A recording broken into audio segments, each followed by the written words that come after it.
It's great to see you here. Hope you've all had a good summer. Hope you've managed to have some downtime and recharge your batteries and come back ready for the fray. And as we were just saying, the Christmas countdown, which is scarily starting now.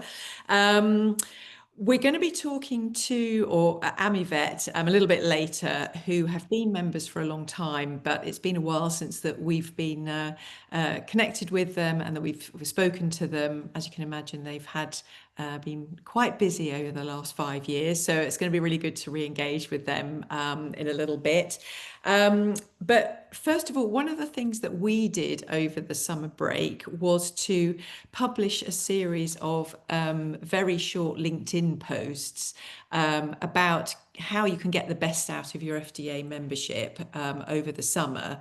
And you may have seen them and thought, oh, well, I'll have a look at that once I've bagged my sunbed and had my next cocktail. Or, as you should have done, you should have had your social media turned off and you probably didn't see it. So we thought that it would be kind of just worth going over those benefits again in a sort of back to school, back to work way, just to make sure that you are getting the most out of being FDA members if you didn't see them. So firstly, the main membership benefit that you highlighted when we did a bit of a straw poll at the Summer Network Forum is that ability to connect with peers, to share experiences and learn from one another. And you'll be pleased to know that the first tip was to make sure that you show up to the member meetups every third Friday. So you will get a gold star for doing exactly that. So well done. And also, if any of you aren't on the WhatsApp group, I'd recommend that you do get on there. You might be hesitant thinking this is probably going to go the way of 99% of all other WhatsApp groups, i.e. descend into total chaos.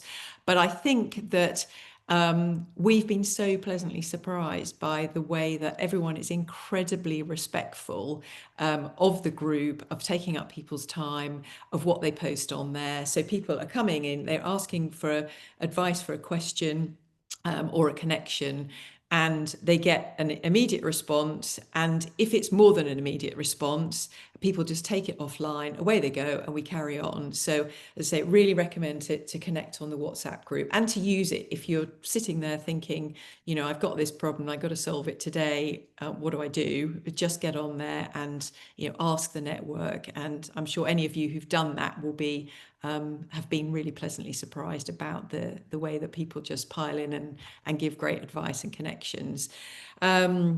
And then do read the news feed that we send out every fortnight. The next one will be coming out early on Monday morning, and make sure that your colleagues also have the FDEA email whitelisted, because it's a great place where our associates and in-market partners, they publish trade updates and news from their markets. So I know on Monday, Mark Field, our associate in Australia, has got a market update, and we've also got news from other in-market partners for definite on there. So do make sure that you're plugged into that, and just take 5 minutes to read that at some point during the week.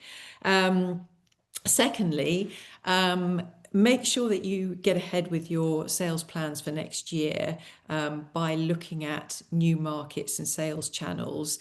Our 5 years on from Brexit survey highlighted that the EU is very much back on the map for UK exporters, and that you as UK suppliers are very much back on the radar for EU distributors. And also there's so many recent and pending free trade agreements that the trading landscape is changing. And so understanding where the best opportunities for you are is really key. And obviously that's going to be different depending on the product, depending on your priorities, depending on your aspirations, and your capabilities. So make sure that you talk to our network of in-market partners. I think we've we're really proud of the fact that, particularly over the last year, we've grown the network and we're pretty much represented in most corners of the globe. So we've got recent new partners in India, hi Siddharth, and we've got in the GCC, in LATAM and in Africa. So make sure that you leverage that first-hand experience they've got of trends, of the retail and food service landscape, of categories that are on the up, of marketing tools that are deployed in market for success, and also they've got customer and distributor contacts. So if you want to be connected to any of them, or you're not sure and want some advice, just drop me an email or Mel an email, and we'll make sure that you're connected. So you've got an amazing resource at your fingertips through being an FDEA member. And linked to that, it's also a great time to build your export know-how. We are back in the fray, but before we get back into the kind of traveling and this manic run up to Christmas, it's a great time to just improve your knowledge of the nuts and bolts of trading overseas and get up to speed with any changes that might be on the horizon, because that might impact your business, and also it might impact where you look in terms of priorities for next year. And our distributor survey that we did last year highlighted the fact that companies who've got their finger on the pulse when it comes to compliance and legislation are really the ones that stand out as best-in-class suppliers. And that if you proactively put some structure and process in place around your international supply chain, that's going to reduce your risk and it's going to improve your chances of building sustainable and profitable sales. So do make time to revisit some of the operational and market mechanic webinars that we've got in the resource section of the portal. And there's also some guides in there and other resources. So make sure you just go back and if there's anything you missed, or if you listened to something that was particularly useful, it's all housed there, so you can dip into that as and when. And then the best news is that you don't have to be, and you shouldn't try to be, an expert in all these areas of international trade. You've got access as a member to a unique network of professional associates who are specialists in everything from labeling to logistics to compliance to IP to finance to distributor agreements. And if you do one thing, I would really recommend that you tap into this amazing resource and either ask me or Mel for an intro, but don't wait till you're in trouble. Build those relationships now and that understanding, so that you've got that network, you're already plugged in, and you've got them in as weapons in your export toolkit for the next year ahead. Then plan your trade show activity. Our distributor surveys consistently show that trade shows are the #1 place that distributors go to look for new suppliers. So way ahead of Meet the Buyers, way ahead of trade missions. And I think if you haven't exhibited with us before, there are so many benefits to being part of that UK trade group. We reach out to buyers, we reach out to distributors, we get PR, we get marketing, all to attract buyers and distributors to the UK stand. And I think one of the benefits, one of the key benefits that companies get is that networking and sharing experience with other people who are part of the group. So it's got all sorts of benefits. And if you're wondering about how and where trade shows fit into your plans and strategy, you will know Karen and Rachel, and just pick up the phone to them and talk to them about your plans. I'm sure they can guide you on which would be the best trade shows to attend. And I think when we meet next time in 3 weeks, we'll just be ahead of Anuga. So we'll be talking about getting the best out of Anuga at the next session. And I'm sure a lot of you will be going to that. And I think we're organising some networking activities around Anuga as well, even if you're just visiting. So there'll be more on that in the next session.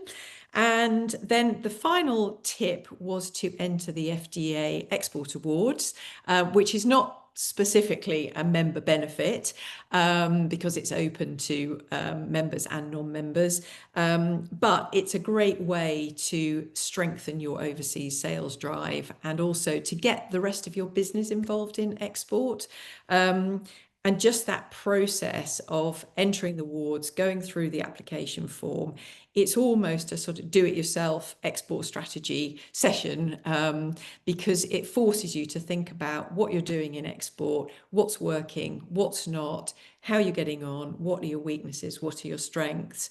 And if you then go forward and you're shortlisted or you're a finalist, I think just it gives even more benefits that you get that you're building credibility. It can give you visibility with buyers and lead to new business. It's a really valuable free PR and marketing tool. Who doesn't love one of those? And also, as many of you know, exports can be a pretty isolating and lonely place within companies, and just entering the awards can be a really good way of kind of not only boosting your own morale, but engaging with the rest of the team and showing them, what you're doing. And particularly if you're having success, it's a great way of kind of crystallizing that and shouting about that in the form of the award. And it can also help to attract new members to the team if you're on the lookout to want to strengthen your export team. It makes you a very attractive proposition to people on the job market. So do enter the awards. I also noticed today that the food manufacturer who I've been a judge on their export awards, they've actually taken the export award out of their categories this year. So, which we'd like to think means that the FDEA awards are the place to be for all things food and drink export awards. So do enter. And if you're a small company, don't think that it's only for large companies. In fact, we found that smaller companies generally have a more compelling export story to tell. So it's for the awards are for all comers. The closing date for the awards entries is the 16th of October, so you've still got plenty of time. And also, the awards will be on the 4th of December, so make sure that you book your ticket for that. And those of you who've been before will know that we don't just have the export awards, we combine it with insights and networking so that it's really, you get a lot of value.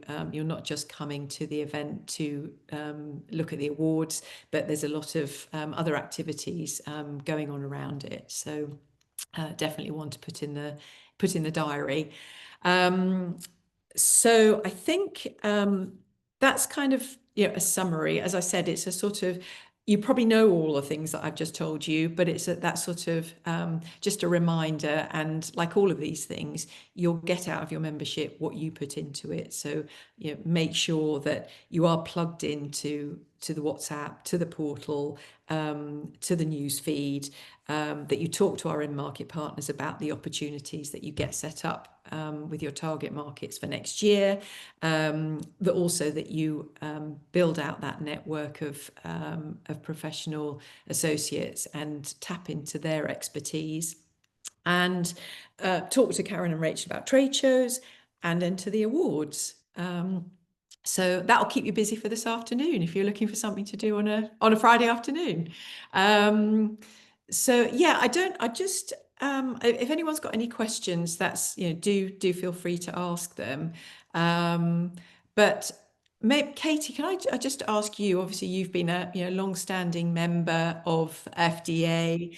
NENS have been award winners in our export awards. Yep. What would you say that you individually and as a company, what are the main benefits that you've enjoyed over the years? The networking for sure, I think. Yeah, the networking part, meeting up with people, having somewhere to go to ask all the silly questions and nobody judges you. Yeah, there's definitely that. In terms of the awards, I think you're right. I hadn't actually considered it, but when you are writing the filling in the application, it does make you consider all the things you've done and what has and hasn't gone right. And so that was quite an interesting way to look at it. So yeah, but loads of benefits. I think just having a community and having a community around about you that you're all sort of in the same game. You're all just trying to sell more stuff and, do stuff internationally, and you need help and support to do that. And I think that's what the FDEA is great for. Great, thanks. And Simon, similarly, you're coming at the membership from a slightly different angle. What would you say are have been the main benefits for you?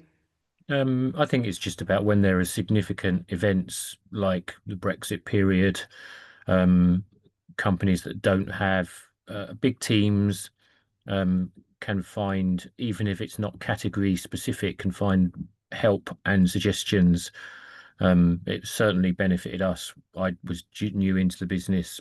Brexit was just happening, and the company in Wales really didn't have a clue about working with Europe. It helped us set up our warehousing in Europe. So there were specific reasons for that. And on a broader sense, it's actually a bit of, as Katie said, it's good to connect with a wider community. We get to meet DBT people, Welsh Government people at the events, so that's nice. We see them anyway. So community is an important thing, networking, even if it's with companies that you may not think might be related to what you do. There's always opportunity to say, well, we could find some place in the market. So never look anything in the, never leave a stone unturned in terms of using the events to find new connections, even if it's just from a personal perspective. And I think certainly the Friday morning sessions have been really helpful, just in terms of having other faces to look at, and listen to other people and their troubles and strifes, and think, actually, we're not so bad, or we could be doing better. Or so there are learnings that are your product, your category specific, that just maybe prompt things and think, yes, I'll go back and check that. And certainly we've revised quite a lot of our international plans over the last 2 or 3 years, and probably reduced the number of markets that we're operating in, because the business in the past had just been involved in flag planting, selling product to people who were just passionate about whiskey and thought they could do a distribution job, couldn't. So a little bit of what I've done is to sort of, let's say, rationalize our partner base, distributor management strategy. And whilst that, against a background of difficult times as well, economically and politically and stuff like that. So it's been a very useful time, even if the sort of alcoholic content within the FDEA is relatively small. But it's a networking, a community that I'm very happy to be part of. Great, thank you. It's great to get a different perspective, because I think it's something for everyone, and it's different for everyone. And I think you're right about certainly the Fridays. I think I said before, export can be quite isolating.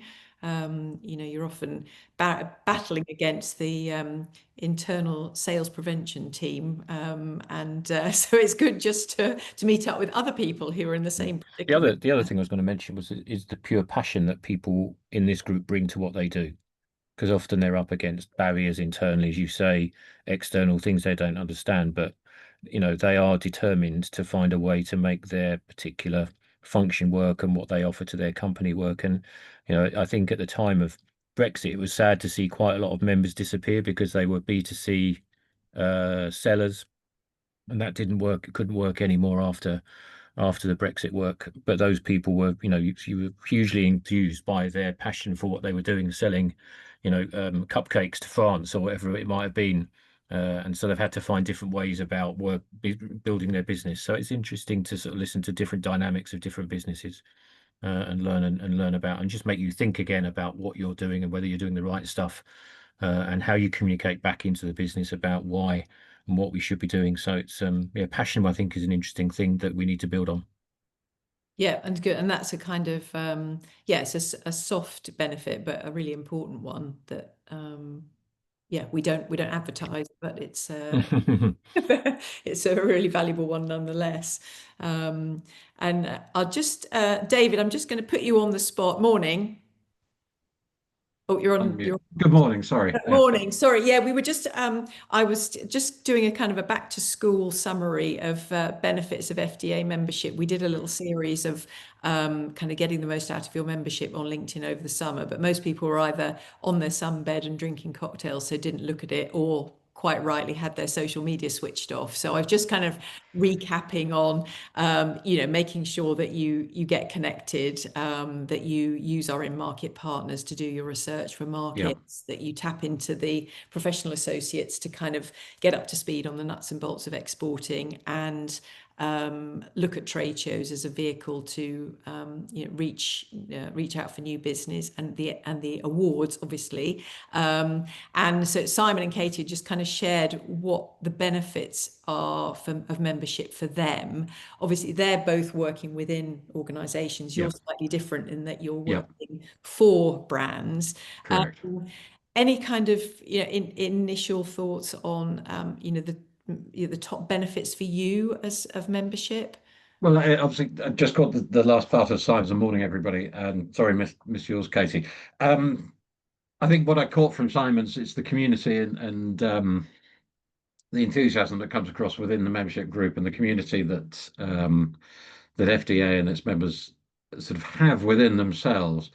And as a marketer, I'm often looking much more at value rather than cost and things like that. And I think that value is is very tangible in sharing ideas and being able to speak to other members and saying, "Oh God, you did it! You sent something to Indonesia last year, didn't you? What was what was the exact paperwork or whatever it might be?"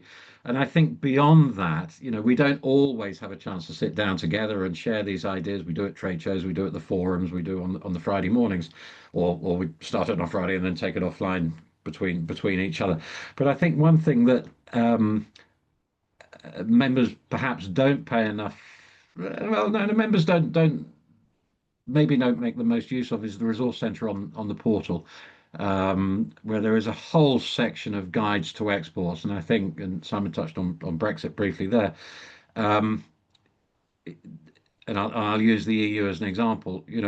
Every one of those 27 markets has a different requirement for importing from a third country, and we have to understand all of those requirements if we're shipping to various markets, if we're still able to ship into various markets in the EU. And I think the resource centre within the FDA site and the portal, the knowledge base, is another real benefit that members may not be fully utilising, or members perhaps need a bit more their attention drawn to that. But a lot of it does come back, and we've seen the surveys, of course, it does come back to the community sense. We're all in the same boat. There's very few of us that are directly competing with each other, and sure, we're not going to necessarily share direct contacts of customers, but that doesn't mean there's an awful lot of knowledge that can't be gleaned on a completely impartial, if that's the right word, impartial, non-competitive, friendly and open manner. And without FDEA, that doesn't exist. And I think it's very, very important that continues to be built upon with as the FDA, as part of the FDA's function within the community. I think it's I mean we're me, Rupert and myself, we're very happy with what we're able to get out of the FDEA. Certainly are. Yeah.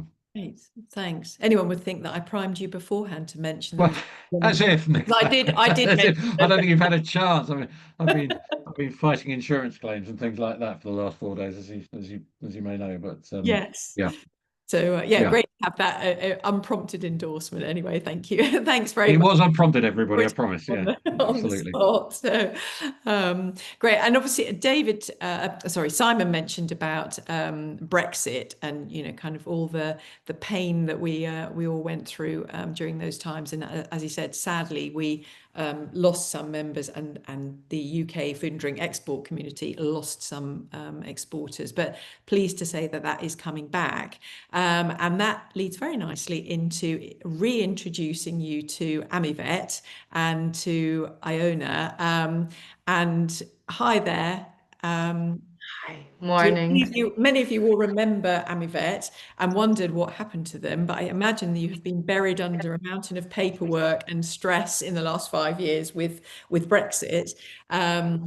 And you've had a change of MD, and you were also one of our first winners of our Export Service Provider of the Year award back in 2022 when we resurrected the awards. So obviously a lot been going on. It's great to see you back again. And so we thought it would be a great time to just kind of reintroduce yourselves to the membership and tell us what you have been up to since we last kind of were more proactively engaged with you. So over to you. Thank you. Yeah, thank you, Nicola, and good morning, everyone. We have been quietly working in the background, and yes, it's been very, very busy period with a lot of changes happening in the SPS world up until the most recent news that the SPS is going to go away. And I think that's one of the hot topics for me right now. In terms of the changes in AmiVet, I am the new MD. Our founder who founded AmiVet, Andrew Iverson, has decided to retire. And he was a very strong advocate for public health, for food safety. He passed the reins to me 3 months ago. And since then, we've slowly started to build up our network. And I'm happy to be with the FDEA community. Yes, we were the winners in 2023, and we are applying again this year. So here's to getting those votes, and hopefully I'll be meeting as many of you in, is it December, November? December. Yeah, December the 4th. Definitely will be looking forward to that. In terms of reintroducing AmiVet, I had a little script because I do tend to waffle, but here goes nothing. So for those of you who don't know AmiVet, I'm sure my colleague Jess is going to put the link to our LinkedIn and our website. We are an export certification company, and that's the way that the business was established 15 years ago. In the meantime, the company kind of grew into the rest of the world exports. So we became exports into export certification before Brexit actually happened. So by the time the EU exports had started, our team was very well established and understood very well USA, China, South Korea, Africa, the more complex requirements. So for us, transitioning into the EU exports was actually quite easy. We did work with some of the larger supermarkets at the time. So for us, it was a very steep curve in terms of learning and navigating the SPS requirements. And we also built that way a very good relationship with DEFRA. And I'm proud to say that AmiVet does have a very close working relationship with a EU exports working group from DEFRA, where we feed in a fortnightly basis feedback from our exporters. We collect a lot of information in regards to what news is coming from CVEP. If you're a regular exporter, you'll know that CVEP, as soon as the wind changes, they'll change their views on certifying something. So we try to collect that feedback, bring it into DEFRA, and we work very closely, although I think it was mentioned that there will be some competitors on that group. We've built a really good working relationship with other certifying companies as well. And we try to use our expertise without divulging commercially sensitive information, but to the benefit of customers and exporters. So if another certifying company is struggling with some new requirements from CVEP, we will share that information and the other exporters will find out about it before getting rejections happening. We do have a very strong team. We are part of the IVC group. The IVC group is a European group, and we have a big geographical footprint across England, Scotland, and Wales. So actually, we're part of a large group of practices. Our team ourselves are spread across the country, so we're more than happy to support with certification anywhere across UK. But it's not just certification that we're experts on. So actually our vets have expertise in farm-to-fork compliance. So we do auditing and compliance for our customers, and we audit the supply chain. We're experts in welfare, food safety, when it comes to the whole chain. So farms, abattoirs, processors, dairy, pet food. We don't just sign the certificates, but we also understand the systems behind them. So we help the businesses strengthen these systems, and we offer them consultancy and compliance. We carry audits for their suppliers, or we either develop and deliver training for their technical teams. We're also strong advocates for public health and consumer safety. So with the current SPS news, I'm a big advocate for clarity. I'm not saying I'm a big advocate for keeping SPS, because that would be to the detriment of the businesses. But what I am trying to be more vocal about is getting clarity into how the SPS negotiations are developing, what expectations should the businesses have, how the new negotiations will look like in terms of the implementation of the reverse to the European legislation, and also what the impact to the businesses is going to be. Because in December 2020, we had to switch on the tap, and all of a sudden we had to bring a huge quantity of information, traceability, to complete tens and tens of paperwork that we hadn't done. And now all of a sudden we're going to have to turn it off. I know from the outside it looks like, well, we're just not going to have to pay for export health certificates, but there will be commercial implications for the businesses that are not clear now, and they're not able to quantify them. So I'm writing to industry bodies, I'm writing to government, trying to advocate for as much clarity as possible. Just telling us that it's going to happen in 2027 doesn't help us. 2027 for a business in terms of business planning is actually closer than we think. And I'm hoping that within the FDEA, we're going to share our views and work on that planning to help all of the members be as prepared as possible for this return to the SPS and the EU. So yes, thank you, and lovely to be back. Great, thank you. That's a really good summary of where you're at now. And yeah, I think we're all kind of watching and waiting and hoping that they'll hurry up and get on with letting us know what's going to be happening with SPS. But as you say, 2027 is kind of just around the corner. And we're working closely with the Food and Drink Federation on, you know, feeding and information, and they've got the ear of government too. So we just need to make sure if we all join up and kind of, you know, join up as do individual approaches, but also can work together. So we'll make sure we keep you in the loop of anything that we're doing on our side as well. So you don't think you're going to be putting your feet up when SPS comes in?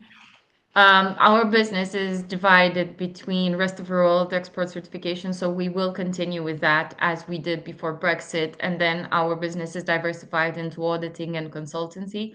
So there is no rest for the wicked, unfortunately. You won't be retiring anytime soon, unlike Andrew. Great, thanks. Has anyone got any questions for Iona? Some of you need to have the dreaded export health certificates. If there's any questions in the meantime, if you're scoping out a new market, if you have a new product that you want to launch, just drop me a question in the WhatsApp group. I monitor it regularly. Just tag me in, Ioana, I want to export frozen cakes into India. Is there a health certificate, or what is it do I need for this type of product? And I'm more than happy to answer. I've also dropped some useful links into the chat as well for everybody. So I've put our website where we've got an EHC finder, so you can put in there what you are dealing with, what countries, and you can have a look, and it gives you a quick kind of run through of what there is. And also our LinkedIn where we post regular updates, and our email address if you do want any consultations. Great, thank you. We'll make sure that those go out to people who couldn't make it today, so that's going out to everybody. Thank you. Gary, I see. Hi, I see you're good to have you on the call. While we're talking about kind of, you know, back to work, back to school, planning, etc.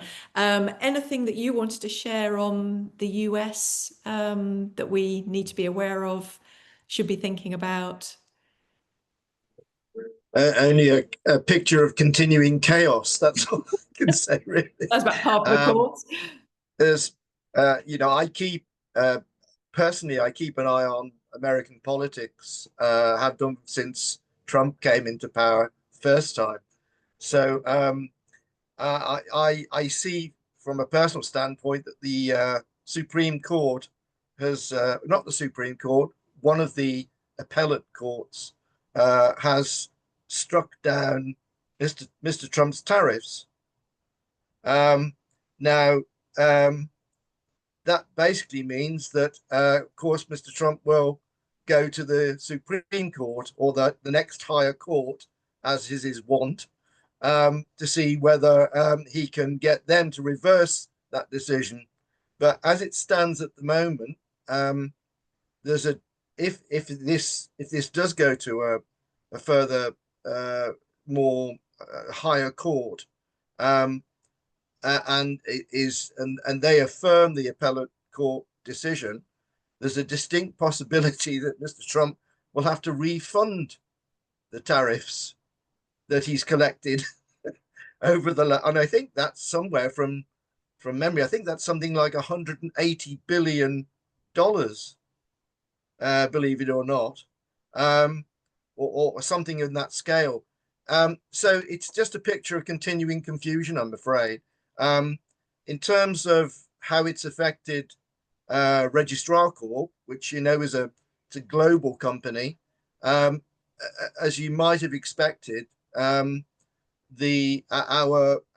offices where for example in China or in Europe, where the tariffs have been heavier on exports from those countries into America, they've obviously seen a big downturn in business. And from my own personal perspective in the UK, strangely enough, business seems to have kept up at a good level. And I think that's possibly down to the fact that the UK, the base tariff, I believe, is 10% with the UK. So perhaps UK companies see that they've got a competitive advantage in that case, and or it may be along the lines of the principle that that you might when the market is really difficult, that's the time to invest. A lot of people have that idea, and so I do know that American companies seem to be looking for further suppliers. Possibly because of this situation with the tariffs. Maybe they're looking to do deals with new suppliers to kind of mitigate the problems with the tariffs. But I think also that it's only just now that some of the supermarkets, I think I saw that Walmart is kind of introducing increases to prices. I think it's only just now that the American public is starting to see the effects of the tariffs. But these are all personal observations. I've got no data to back it up, but that's how I've seen it over the last few weeks.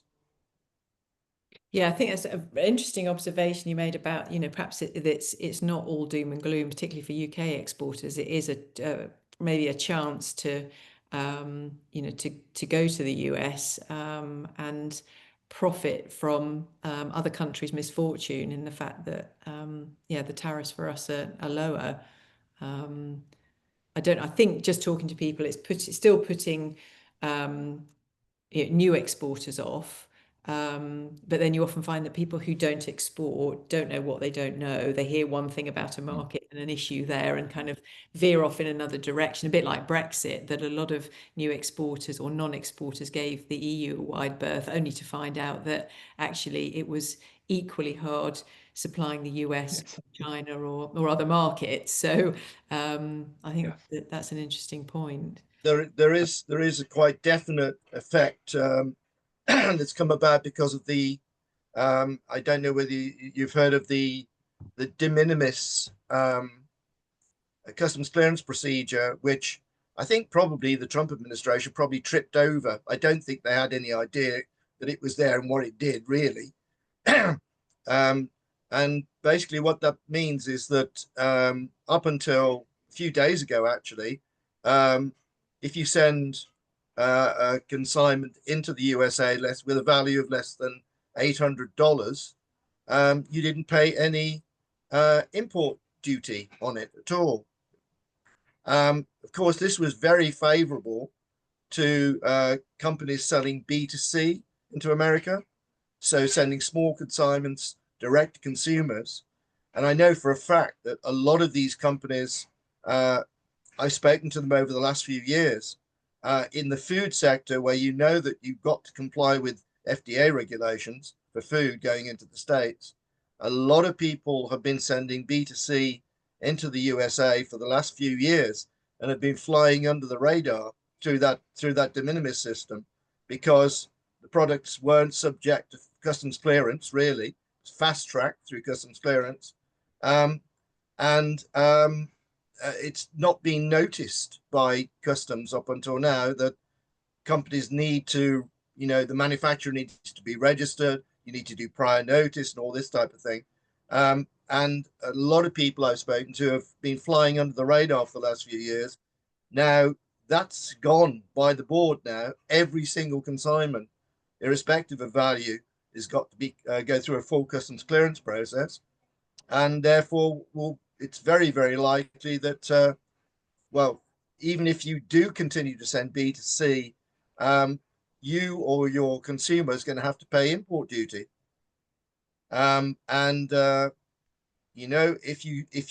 you're an exporter and you decide, okay, I'm going to build that import duty into my price and ship it through on DDP terms to the customer in the States, you've got a sudden increase in your costs to allow for. You've got to factor that into your pricing.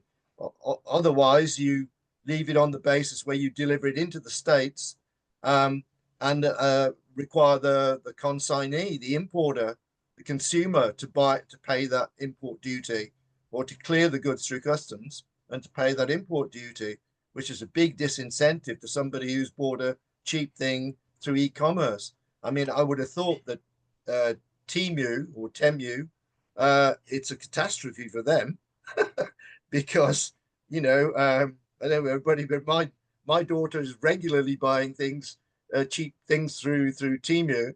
They're sometimes very good, but nevertheless, if they're sending direct into the States, companies like that, e-commerce traders, I think it's going to seriously affect those that are selling B2C. And that'll, of course, include food products and supplements and things like that. I think it comes as no surprise, Gary, when you said, perhaps the Trump administration didn't really understand the de minimis process. I think there's several million in the States that don't really understand the impact of the tariffs.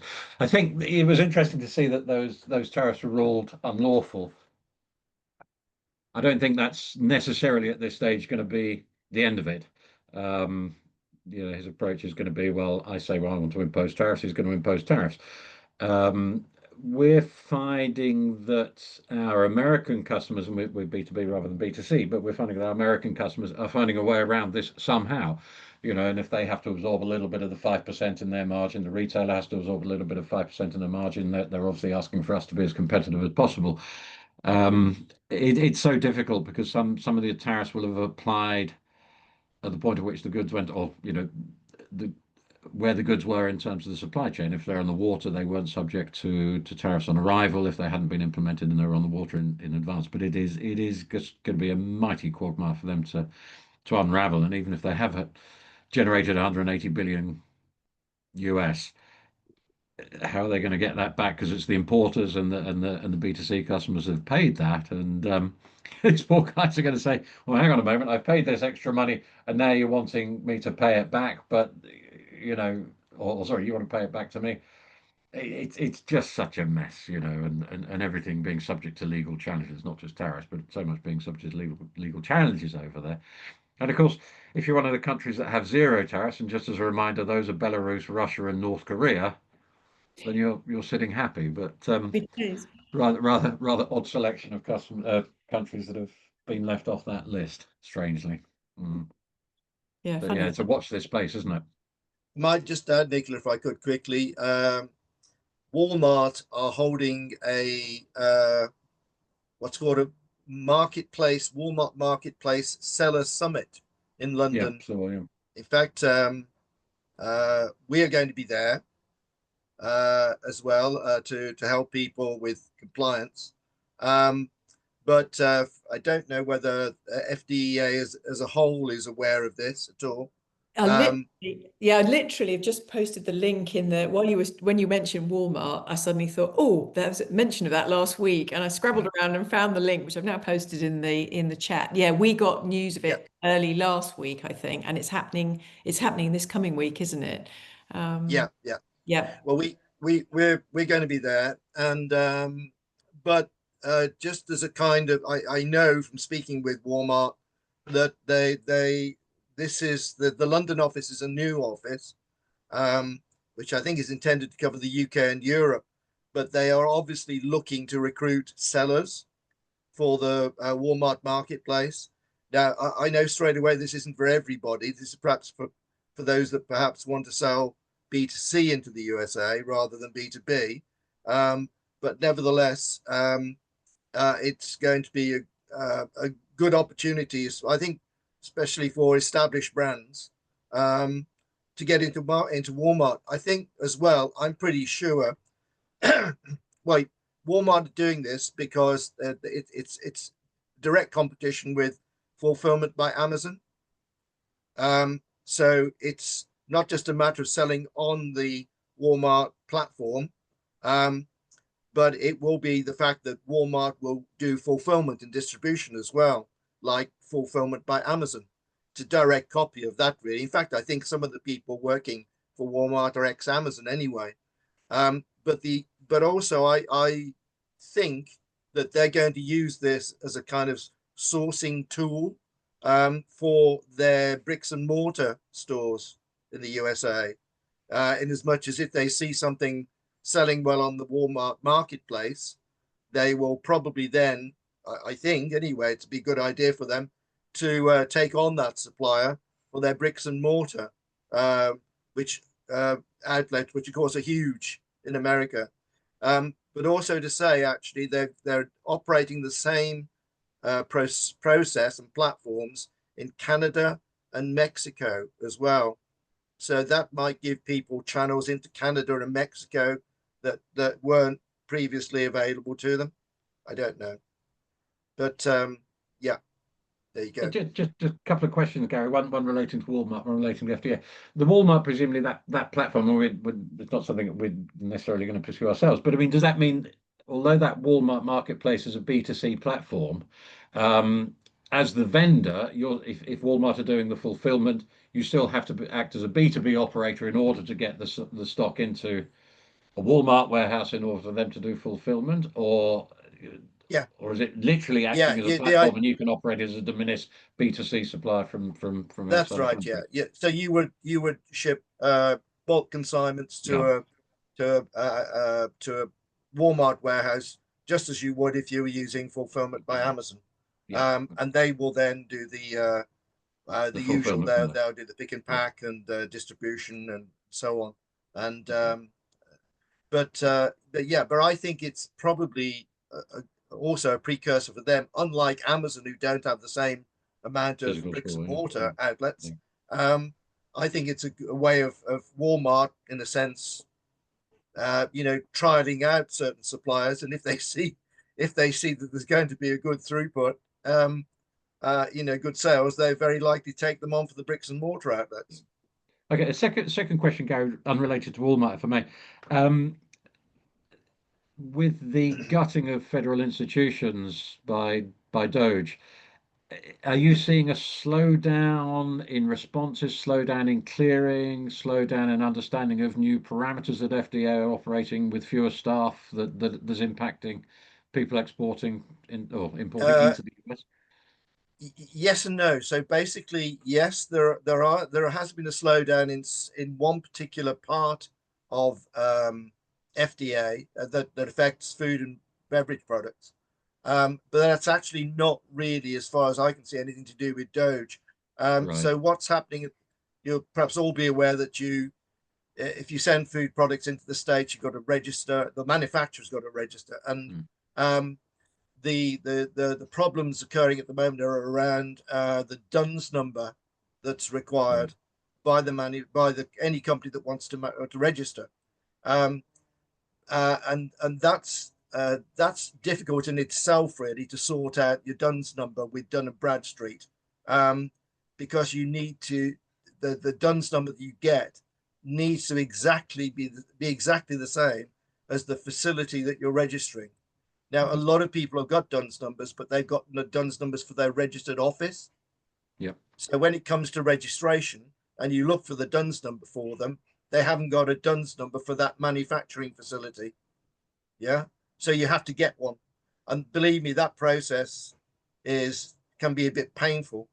But it's been exacerbated by the FDA, in as much as originally they weren't doing anything like the scrutiny that they are now doing. So they've kind of switched into a period where they're doing a lot of manual scrutiny of these DUNS number matches. You know, they've actually trawled through the system a couple of times over the last 12 months to find where there are mismatches between the DUNS number information and the registered address information, registered facility information. And they've cancelled them. They've cancelled thousands of registrations. And when they do, they don't tell people. They just cancel them. So it can become a disaster if you don't, if your DUNS number, if your registration has been cancelled and you've got stuff on the water. Yeah, there are problems with FDA currently, but they're kind of their own making. It's not so much to do with shortage of staff. It's to do with the fact that they are imposing this DUNS number matching requirement rigidly, and they're looking at every registration that's been put in to see if the DUNS numbers are correct, and existing registrations as well. So it's just time wasting nonsense, really. But that's the FDA. It's reminded me of something that has come up with us in the last couple of weeks, not relating to the US, but something perhaps everyone ought to be aware of. We're trying to go through FDA registration for a manufacturer in an Southeast Asian market, and we have supplied a BRC or an IFS certificate, but the address on the IFS certificate is not the same as the registered office, which is the address on the specifications. So it's interesting that, in this country you'd look on Google Earth and say, well, okay, well that address is this building there, and that address is this building next to it, only 100 meters away on Google Earth or Google Maps or something like that. But because there isn't that match between the street address and the two street addresses, is creating problems. So it's a timely reminder that is happening in the with FDA in the US as well, but we're also experiencing it with FDA in a Southeast Asian market at the moment, and trying to get the manufacturer to then speak to their IFS provider or their BRC provider to say, hold on a moment, you've got us down as being number one, the high street Copenhagen, and your manufacturing, your BRC certificate is number 10, the high street Copenhagen. Actually trying to get those two pieces of documentation to tally is quite an onerous process. So it's a pertinent reminder to be that this can come up in not just FDA, but also FDA in other markets too. Yeah, I know, David, and I know that you've had fun, for example, with Indonesia, and correct. Yeah. I think the message really to go out to the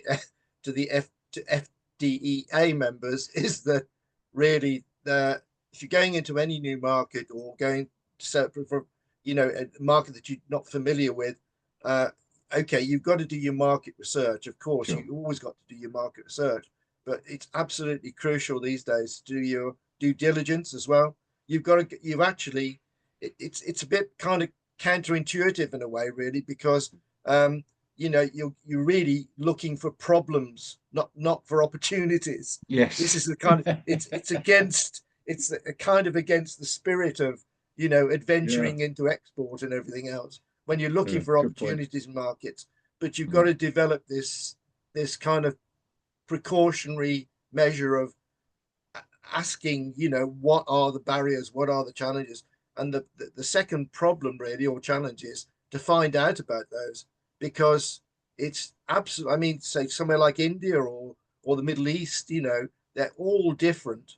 They're all different in what the regulations that apply, and increasingly they're applying to the exporters rather than as in the past to the importers. China now you've got to register and they're starting to ratchet up the enforcement of these things as well, and it's happening all around the world. So you really must find out about the barriers and the regulations that you might encounter. If you just suddenly encounter them, it's too late.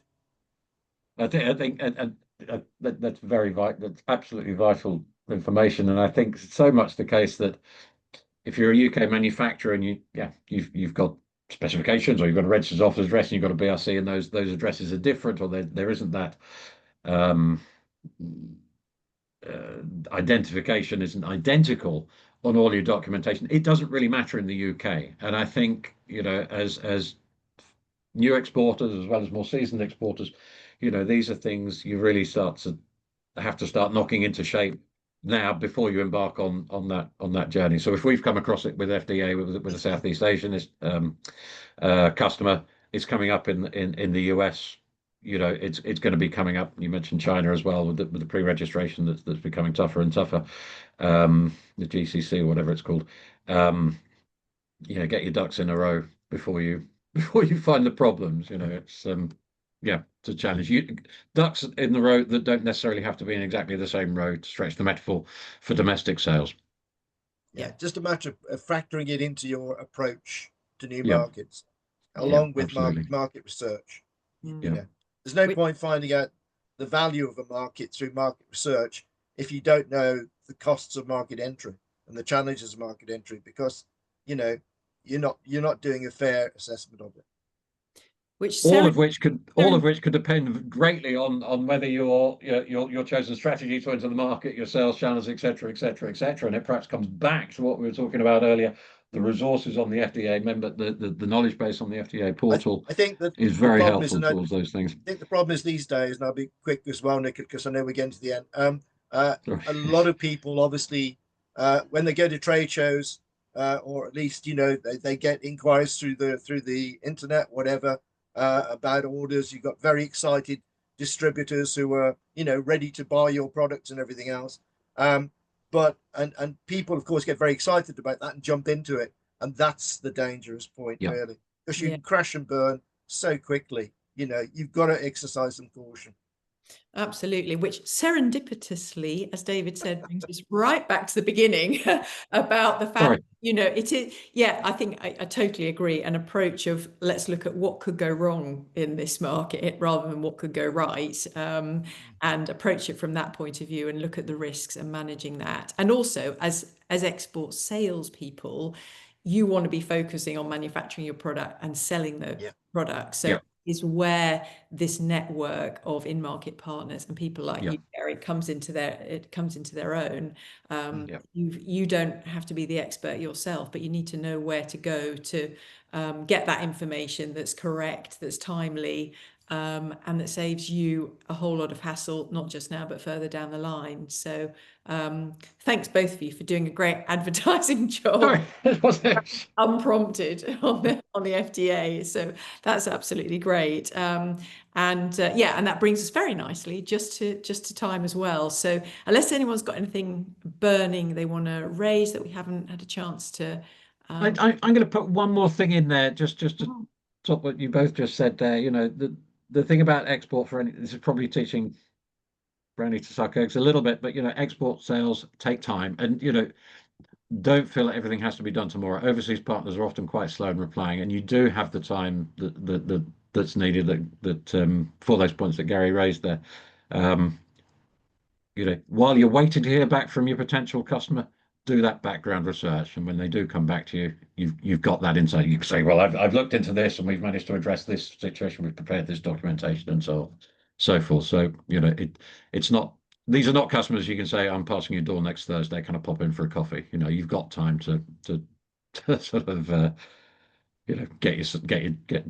use it again, get the ducks lined up before you go too far forward. Yeah, absolutely. Great advice. Thank you. Okay, so that brings us to a close. And I'll let you get off and enjoy the rest of your Friday. Hopefully sunny, make the most of the, Yeah, going to be a sunny. nice weekend. Could be our last one for the year. And we're meeting back here again on the Friday the 26th. So look forward to seeing you all then. And thanks very much. And look forward to seeing anyone at Speciality next week if they're going, despite the tube strike. Yeah, I'll and be Paul there on Wednesday, David. David. See you. Brilliant. All right, We will thanks see you there. everyone. See you Lovely. again. Have a Bye. good weekend, everybody. Thank Thank you you. very much. Thank you. Bye. Bye.